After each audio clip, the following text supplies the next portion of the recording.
Algumas são honestas, são capazes de reconhecer isso, são capazes de corrigir isso dentro de si e dão um jeito de consertar o sentimento dentro do coração. Toda mulher corre esse risco. Você tem o seu instinto materno de proteção, que se você não aprender a lidar com ele, ele vai lhe escravizar também. Você não vai conseguir deixar o filho partir e nem vai ficar feliz porque ele partiu. Como é que você identifica a maternidade vivida do jeito certo? É aquela lágrima doída no momento do menino ir embora, no momento da menina ir embora, mas ao mesmo tempo a sensação boa de que ele está encontrando o caminho dele. Aí tudo bem, você pode até dizer, padre, está casando com uma megera, a mulher engana ele, a gente já sabe, tudo bem, aí até natural que você tenha uma dificuldade de compreender a escolha do filho, aí já é outro assunto.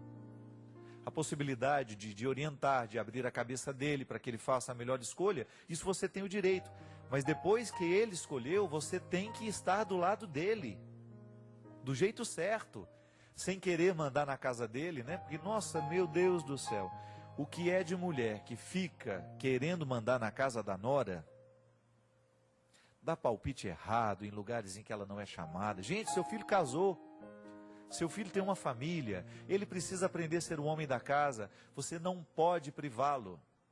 Não é, Vânia? Você que teve filha que casou recentemente, a sua tentação não é estar lá dentro toda hora? Precisa comandar isso dentro de você.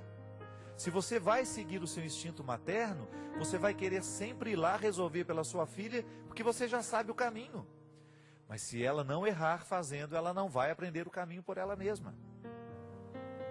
E é por isso que é interessante você ter essa consciência. A maternidade tem que ser exercida em doses homeopáticas. Um pouquinho, vai lá, orienta, depois tira o time de campo. Vai lá, orienta, tira o time de campo. Gente, muito casal não dá certo por causa da interferência excessiva de pai e de mãe. A interferência excessiva impede o casal de encontrar o próprio caminho. Aquela velha história, já tem 10 anos de casado, até hoje eles comem na casa da sogra. Ainda não fazem a própria comida, pelo amor de Deus, não dá. Mas é mais prático, padre. Cuidado, nem sempre o que é mais prático é o correto.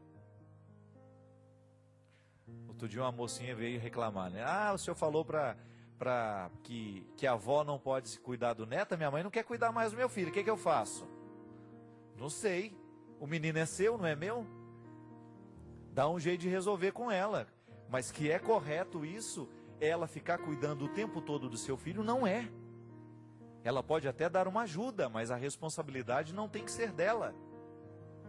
Dar uma ajuda é uma coisa, a sua mãe assumir a responsabilidade da sua maternidade no seu lugar, não. No momento em que você fez a escolha de ter um filho, você tinha que estar consciente de que existiria a necessidade de mudar a vida. Se você não estava preparada para isso, não deveria ter engravidado. Mas agora o que eu faço? Então agora assume que você é uma mulher que tem filho, que você é casada e que você agora vai ter que viver de acordo com a vida de uma mulher casada que é mãe. Vai ter que esperar essa criança crescer um pouquinho para você reassumir aquilo que antes era possibilidade para você. Minha filha, aprenda a cuidar da sua casa. Se a sua mãe está sendo excessiva dentro da sua casa, se a sua sogra está sendo excessiva dentro de casa, não precisa gritar, não precisa ser no meio de uma confusão.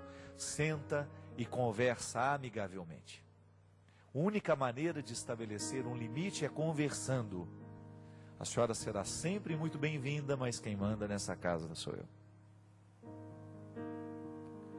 Gostamos demais e o meu marido reclama que só a senhora sabe fazer aquela omelete.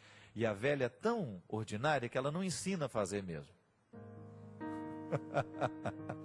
Não tem umas velhas assim? Elas são boazinhas, mas elas são maldosas também. Porque às vezes a pessoa boa é má. A gente acha que ela é só boa, mas ela é má também. Às vezes aquele docinho que só ela sabe fazer, que ela faz questão de não ensinar, é uma maneira que ela tem de manter todo mundo ao redor dela. Cuidado com isso. Seja generosa. Seja capaz de fazer a sua nora aprender do mesmo jeito que a senhora sabe fazer. Sabe por quê? Um dia a senhora vai bater as botas. a senhora vai amanhecer com a boca cheia de formiga e nós vamos ter que colocar a senhora no caixão e sepultar. Aí a senhora leva a receita com a senhora, infeliz. Conta pra gente. A Dona Maria é assim. A Dona Maria faz uma torta de frango para mim que ela não conta para ninguém. A Teca, a minha funcionária, já tentou todo jeito arrancar a receita dela. Ela fala, não sei, isso aqui tem que fazer do meu lado para me ensinar. Não sei fazer. Ela não quer dar a receita. Já falei para ela que ela é maldosa. Tem gente que faz isso. Utiliza-se dessas coisas para manter as pessoas presas. Às vezes um vínculo afetivo, aquela coisa... só eu compro roupa para o meu filho. Cuidado com isso. Deixe o seu filho aprender a cuidar das coisas dele. Deixe o seu filho aprender a organizar o próprio quarto. Esses meninos que ficam largando o tênis jogado pela casa e a mãe vem atrás catando como se fosse uma empregada dele. Cuidado com isso. E nem deixe a empregada fazer, viu? Isso não é obrigação dela, não. Todo ser humano, mesmo que ele tenha 10 pessoas trabalhando ao redor dele, ele tem obrigação de guardar o sapato no lugar, a não ser que ele tenha uma vida muito corrida e não deu tempo. Aí alguém ocasionalmente vai lá, pega e guarda para ele. Agora esse povo que vem arrancando a roupa e largando pelo corredor, e depois a gente tem que passar e catando tudo, falta a experiência da maternidade na imposição do limite. Não, volta aqui, esse tênis estava aqui? Não. Então vai guardar. Você encontrou esse lugar desse jeito? Não? Então, deixe do jeito que você encontrou. Isso é uma forma bonita que você tem, sabe fazer o quê? De preparar o seu filho para que depois ele esteja no outro lar, construindo a casa dele, com as responsabilidades dele, de um jeito um pouquinho mais correto. Que no mundo de hoje, minha gente, está tudo muito nivelado por baixo. Tudo muito por baixo. Casa-se de qualquer jeito, vive-se de qualquer jeito e aí separa-se, porque a única consequência para quem faz tudo de qualquer jeito é a separação, não consegue ir até o final. Na nossa vida pessoal é assim. Começa a levar tudo de qualquer jeito para você ver se você vai dar conta das suas metas. Não dá. E quando Deus entra na nossa vida, Ele entra justamente para nos colocar na consciência dessas responsabilidades.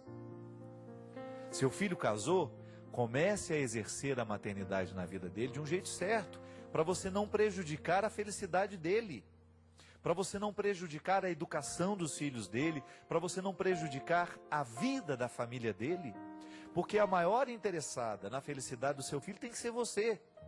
Só que você tem que ter consciência que agora a felicidade dele está passando por outras mãos, que não são somente as suas. Você precisa entender que agora você ter uma nora bem preparada é interesse seu também. Outro dia mesmo eu estava atendendo uma senhora desesperada pelo telefone. Eu já conheço, é minha amiga. E ela estava desorientada por causa do sofrimento que a filha estava passando. Porque o rapaz resolveu ir embora, porque o vínculo dele com a mãe é tão forte, que prevaleceu sobre o vínculo que ele tem com a esposa, gente. Um homem que aos 30 e poucos anos ainda vai de vez em quando dormir na mesma cama da mãe, porque sente saudade. Alguma coisa está errada nisso aí. Um homem aos 30 e poucos anos ainda de vez em quando tem que passar na casa da mãe para dormir na mesma cama que ela, significa que alguém está fazendo a manutenção de um vínculo errado. Ter carinho é uma coisa, estabelecer vínculos de dependência é outra.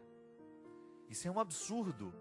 Quando nós impedimos o outro de crescer e nós o mantemos num cativeiro de afetos estragados e impossibilitamos essa pessoa de descortinar um horizonte bonito de possibilidades.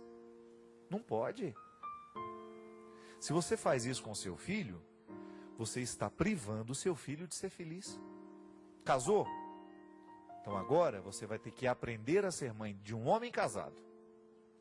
Você não pode ser mãe possessiva, querendo comandar a vida do seu filho, dar todos os palpites, dar todas as ordens e colocar até na geladeira para que a empregada faça tudo o que você determinou, porque o seu filhinho gosta. Cuidado. Cuidado, porque nessa interferência a gente pode retirar o papel do outro. E se a gente retira o papel do outro, acontece a história que eu contei. Vai embora. Não dá conta.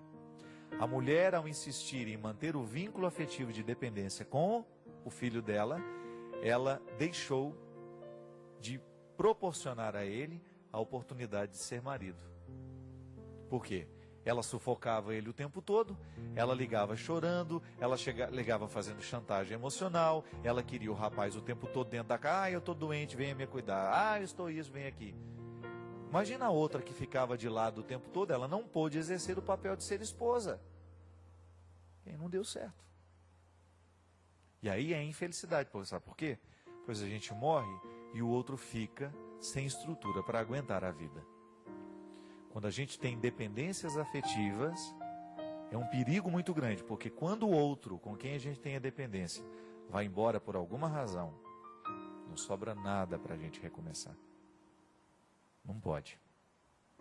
A gente não pode desperdiçar a nossa vida desse jeito. Tem que viver bem.